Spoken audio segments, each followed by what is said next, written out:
Infection control society آپ کی آگاہی کے لیے مختلف مضامین پیش کرتی ہے۔ ایک طبی جائزے میں خبردار کیا گیا ہے کہ درد دور کرنے والی دوائیں جن میں آئیبوپروفین اور جوڑوں کے درد کی بیماری آرتھرائٹس میں عام استعمال ہونے والی دیگر ادویات شامل ہیں کے استعمال سے فالج کا خطرہ خوفناک حد تک بڑھ جاتا ہے۔ جو لوگ یہ دوائیں روزانہ کھاتے ہیں ان میں دل کی دھڑکن بے قاعدہ ہونے کا بہت زیادہ امکان ہوتا ہے۔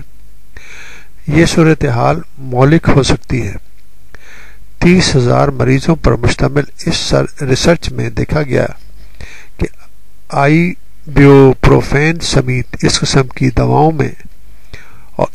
دواؤں سے اس پیچیدگی کا خطرہ 40% زیادہ ہو گیا تھا، جبکہ واقع دافع درد دواؤں کے دوسرے گروپ سے جس میں COX2 انہیبیٹر کا نام دیا گیا ہے، جن میں سیلیبریکس اور آرتھرائٹس کے علاج میں عام استعمال ہونے والی دوسری دوائیں شامل ہیں،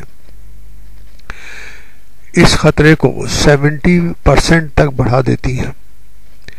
ایک سابق ریسرچ سے یہ بات پہلے ہی معلوم ہو چکی ہے کہ نان اسٹیرائڈل اینٹی انفلیمیٹری ڈرگز اور کوکس 2 انہی دواؤں میں دل کی بیماری بڑھانے کے موجب ہوتی ہیں۔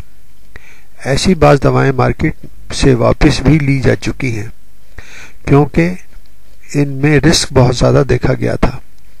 تاہم پہلی بار یہ بات سامنے آئی ہے کہ اس قسم کی دافع درد دواؤں کے خلاف مکمل دھڑکن معمول دھڑکن ایٹریل فبریلیشن کا سبب بنتی ہے، جو بعد میں فالج کے حملے کی راہ ہموار کر سکتی ہے۔ یہ تحقیق ڈنمارک میں کی گئی تھی، جس میں ان 32,000 یعنی 32,600 مریضوں کو شریک کیا گیا تھا، جن میں 1999 سے 2008 تک کے دوران ایٹریل فبریلیشن کی تشخیص کی گئی۔ یہ دیکھا گیا کہ جو مریض آئیبوپروفین اور اس قسم کی دوسری درد دور کرنے والی دوائیں روزانہ پچھلے 2 ماہ تک مسلسل استعمال کرتے رہے، ان میں خلاف معمول دل کی دھڑکن کا خطرہ 40% زیادہ ہو گیا تھا۔ جن مریضوں نے گزشتہ 2 ماہ تک روزانہ کوکس 2 دوائیں لی تھیں، ان میں یہ شکایت پیدا ہونے کا امکان 70% بڑھا ہوا تھا۔ اس حوالے سے ہم آپ کو یہ بتانا چاہتے ہیں کہ یہ درد دور کرنے والی دواؤں سے فالج کا خطرہ بڑھ جاتا ہے۔